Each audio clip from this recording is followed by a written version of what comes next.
This show is brought to you by Telvor Motorhomes, ARB 4x4 accessories, and proudly supported by Caravan in Queensland.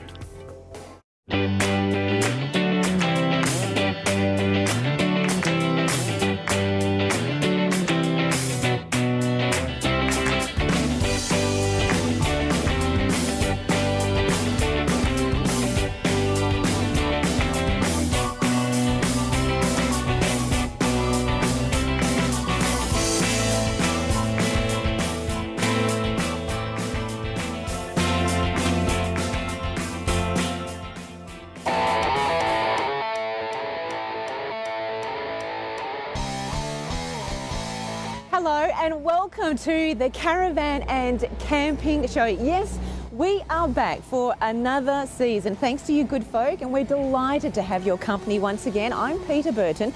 Yes, I've joined the team this year, and so has this rather handsome young fella next to me. Peter, thank you. Already. And what are you after? We haven't even got on the road yet. On this season of the Caravan and Camping Show, we're going to be travelling the coast from Brisbane to the Capricorn Coast. Then inland from Rockhampton to Dalby. And even further inland from Roma to Mitchell and St George, finishing up in good old Gundawindi. From farming to fishing. Trains, planes and automobiles. There's plenty of treats in store. But before we can get on the road, we need to find the keys to our brand new home away from home. We found him, Mr. John Milanovic, Marketing Manager from Telvor Motorhomes. He's here with us right now. We've just found out that his nickname is Big Bad John. We won't go into any of the stories as to why. I don't know about Peter, about Big Bad John, but certainly Big John with a big heart, and we're very appreciative of his support for the show, and particularly these terrific wheels here you've helped us out with, mate. We're so looking forward to getting on the road with this. Perhaps you'd like to tell us a little bit more about it. Okay, well this is the Telvor Maclay, a four-person motorhome. If I was to own one of ours, this would be the one I'd own, definitely my favourite. Got a large bed above the cabin there, some really great space behind there with a massive big lounge area, great big shower and toilet, good internal cooking facilities. This particular vehicle is well kitted out with some extra options, including a tow bar, a barbecue that slides out for outdoor living, as well as a nice external stereo. Mate, is there anything else that we should know? Look, I've only just met you two, but I can't decide who I should give the keys to drive away. I've got a good idea. Hang on. Right. I just happen to have a coin here. Oh, handy. All right, John. So if we toss it up and whoever wins gets to drive, is that the idea? Yeah. You happy with that, young I Peter? think you have a preference though, who you prefer. Look, we're just going to let the coin decide. Oh, it's too easy. All right. Heads. Tails it is. Oh. Thank you very much, There you go, John. sir. I'll look after Enjoy. it. Don't worry. On tonight's episode, Peter and I begin our journey north to the whale-watching capital of Australia, Hervey Bay. Taking the Bruce Highway north from Brisbane, there are many hotspots along the way well worth a stop, such as old gold mining town Gympie. Located 160 kilometres, or about 2.5 hours drive, north of Brisbane, Gympie boasts a tradition that few areas in Queensland can offer. Known as the town that saved Queensland, Gympie's proud heritage began in 1867 with the discovery of gold by prospector James Nash, at the site now occupied by the town hall. At the time, Queensland was facing bankruptcy due to drought and the fall in wool prices. However, Nash made the 5-day journey down the Mary River from Maryborough, and after digging up 75 ounces of gold in 6 days, staked his claim. A Gympie gold rush was on, injecting the boost to the Queensland economy. Take a drive around this historic town, or stretch your legs, or opt for a stroll through Memorial Park's formal gardens. With its picturesque bandstand and other little treasures, it's a great place to unwind.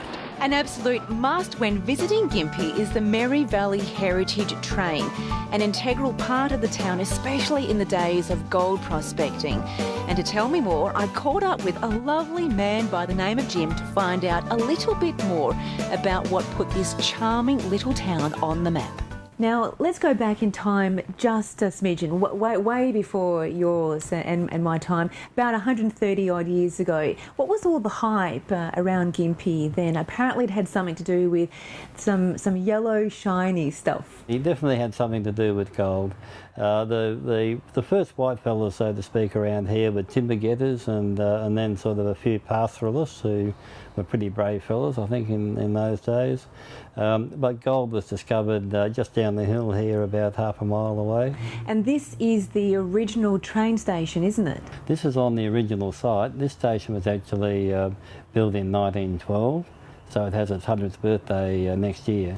I can smell it. Smells musky. That nice, very archaic sort of smell to it. You know how antique, antique shops have. Well, it is an antique, and these carriages that we're in are probably almost equally antique. Some of our carriages were prior to World War I in terms of when they were built. So we're looking after some pretty sort of it's experience, shall we say, bits of carriage, and our engines are mainly 1920s design. Now she's pretty robust. Yes, as you look at the door there and the carriage, you've got the steel underframe. The door is 4 inches thick. It's made of it's assembled sort of to be rocked around and for hard use. These were used in the Brisbane suburban lines for a long time.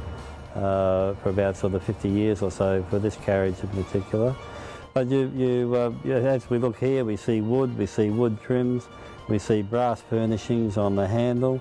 It's actually a leather holder that keeps the door from opening too far. And it's her robust frame that's enabled her to still serve the public to this very day, although she isn't referred to as the Mary Valley Rattler for no reason. As far as rattling is concerned, look, it's a very slow trip. We average about 20 kilometres an hour, and we sort of go slowly and clank around curves, and it's not something that you do in a hurry. It's relaxation is the name of the event. This old lady also has a competitive side to her and takes part in an annual race, a rather unusual alternative to your regular fun run. Well, what we have there basically is a foot race. It's over 18 kilometres. And we take a pile of runners, around about normally 350 or 400 runners, down to a little village called Dagan, and we drop them off there, we turn the train around, and then we race them back to Gympie. And so far, the train is winning by, I think, 7-6. So it's always close. Do you compete? I drive a car. That's cheating. No, that's very sensible, I think. Yeah.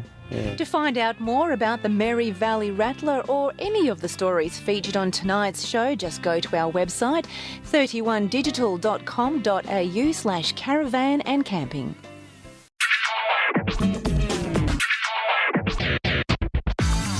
When it comes to that decision of what tent to buy, many people are moving towards rooftop tents.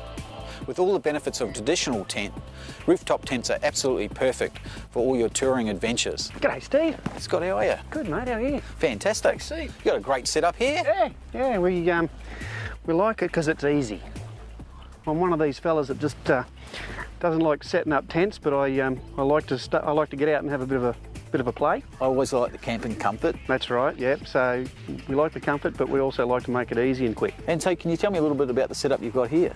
Well, we've got the our awning, which is this is the 2.5 metre version. There's smaller ones with different vehicles, but it sets up in a minute, and that's what's it's all freestanding. You don't have any poles that you've got to carry in the back seat.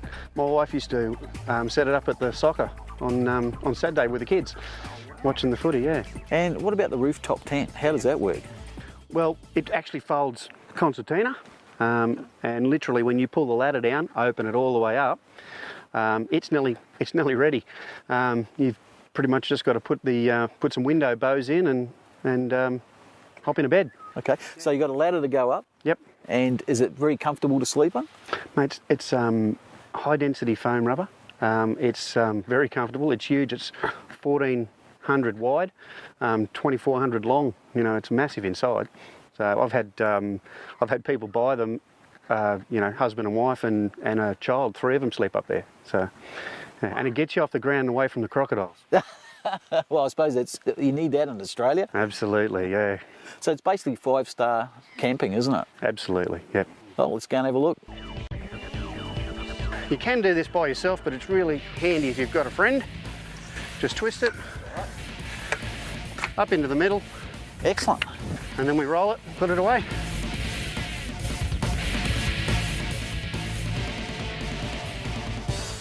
So Scott, what are some more of the features about the tent? Well, obviously it's easy, we've covered that, but today's a beautiful day. There's plenty of days when it is not and it's raining. So you can actually have your window open. Right. And you've got this nice big cover over the window. You can still do your zipper half up. You're not going to get wet inside. Excellent. And it can be bucketing rain. You've still got plenty of ventilation. You've got a built-in fly, okay, with a tropical roof. So when it's raining and you want to pack your tent up, you can still pack your tent up on top of your bedding. Right. And it's not going to get wet because you've got that protection over the top.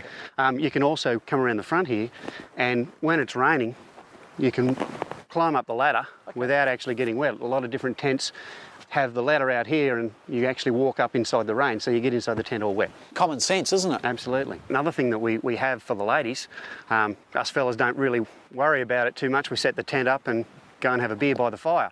But we can actually clip a full annex on down the bottom here for the ladies to get changed and all the rest of it. And, yeah, so the ladder comes down inside the annex. So you're using every available space. Well, that's right, yeah. So Scott, all that's left now is to pack up and get on to our next destination. Absolutely. That's what's good about this. It's nice and easy, and we'll pack it up in no time. Let's go. Yep.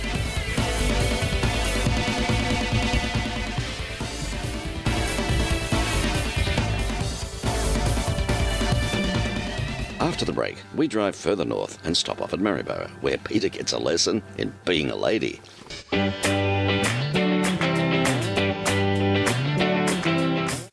4x4 Accessories was brought to you by ARB.